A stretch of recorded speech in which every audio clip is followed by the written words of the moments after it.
We learned that the leukocytes are of two types, granulocytes, which carry the granules smaller and bigger in size. We learned that granules are basically these lysosomes. And then there are some leukocytes which do not carry these granules, are called as agranulocytes. Granulocytes are again of three types, neutrophils, eosinophils and basophils. And granulocytes are of two types, monocytes and the lymphocytes. We also learned that there is fraction, what you call is as the fractional leukocyte count is also there. So some of the leukocytes are more in percentage compared to the other. We learned neutrophils are the most abundant, followed by the lymphocytes, and then we have monocytes, eosinophil, and the minimum are the basophils. We learned that their functions are also different. We learned that neutrophils and the monocytes are phagocytic in nature. They act as soldiers or scavengers in the human body. Eosinophils are involved in detoxification, and whenever there is infections of the worm, they are involved. And we also learned that basophils are involved in the allergic responses, and lymphocytes are involved in the main antibiotic formation, or you can say T cells and B cells are the one which provide us defense. We learned that the thrombocytes are the third type of formed elements. They are also colorless, non-nucleated, oval, round, biconvex, irregular fragments of cytoplasm which are bound with the plasma membrane, and they are formed in the special cells in the bone marrow which are called as the megakaryocytes. The process of formation of thrombocyte is called as thrombopoiesis. The lifespan of the thrombocyte is 7 to 8 days, and their size varies from 2 to 4 micrometer. We also learned that their number may increase or decrease into the abnormal conditions, and we learned that the main function of thrombocytes is to synthesize to carry the factors involved in the clot formation. So the main function of the thrombocytes is to involve with the clot formation. After this, we covered the topic of blood groups. We learned that on the surface of RBCs there are certain antigens or glycoproteins present, or sugars present, which are responsible for providing special phenotypes to the bloods, and accordingly there are antibodies present in the plasma. We learned that there are many types of blood groups possible, but the main one are the ABO blood group and Rh factor. We learned in the classes that in most of the cases what we have is that the AB, either the AB blood group, which is the minimum percentage in the population, and the second most minimum is the B blood group, followed by the A blood group. The maximum percentage of population carries O blood group, and we learned that the O blood group is the universal donor and AB blood group is the universal receiver.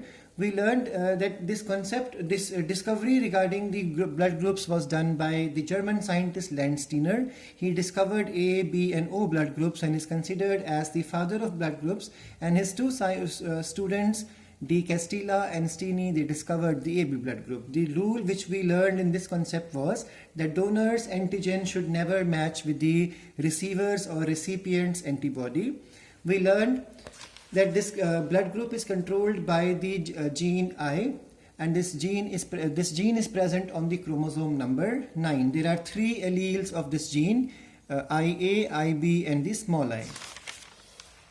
In the same manner, there is an Rh factor, which was again discovered by Landsteiner along with the Wiener in 1940. And the chromosome involved with this gene is the first chromosome. We also learned that maximum population in the world, and even the Indian population, it is 93% people are Rh positive. This antigen is also found in the monkeys, so it is called as the rhesus factor. If it is present, positive. If it is absent, the blood is called as negative one. We learned that there are troubles possible with the Rh factor. For example, in the case of pregnancy, if the child developing in mother's body is positive and the mother herself is negative. And second, if there is transfusion of a Rh positive blood into the Rh negative person, in such situations, problems are bound to happen. We also learned about coagulation in the classes, that the liquid blood is supposed to convert into a semi-solid jelly called as coagulum. This normally does not happen in the intact blood vessels or in non-injured blood vessels because of the presence of the heparin, which antihistamines. But we learned that whenever there is a rupturing of the blood vessel, then these coagulants are supposed to be inactivated, and then the coagulation process starts, which involves generally 12 factors, but they have been numbered as 13th factor because the 6th factor could never be isolated or identified by scientists. So that one is a hypothetical one. So in total they are 12 in number, but they are numbered as 13 factors. We learned that serum is the fluid left after all the clot factors and proteins are used up from the plasma. We learned there are two pathways of the clot formation, intrinsic pathway and the extrinsic pathway. Both the pathways finally lead to the formation of factors or the complexes which are supposed to be activating the 10th factor. Once the 10th factor activates, it will form a thrombokinase complex which is supposed to activate prothrombin into thrombin, and then thrombin converts fibrinogen into fibrin, and finally fibrin is stabilized by the 13th factor, and this is how a non-soluble or insoluble clot is formed. We also learned that lymph is a colorless mobile fluid in the lymphatic vessels. It drains always into the venous blood. It is made up of plasma and leukocytes. RBCs, platelets are absent, and there is more amount of glucose, lesser amount of proteins, phosphorus and calcium present in the plasma. We learned that lymph plays an important role of mediator between blood and the tissue. So all exchange has to take place through the lymph itself. After this, we started the concept of the circulatory system, and we learned that there are two types of circulations possible, open and closed circulation. The study of this circulatory system is called as the angiology.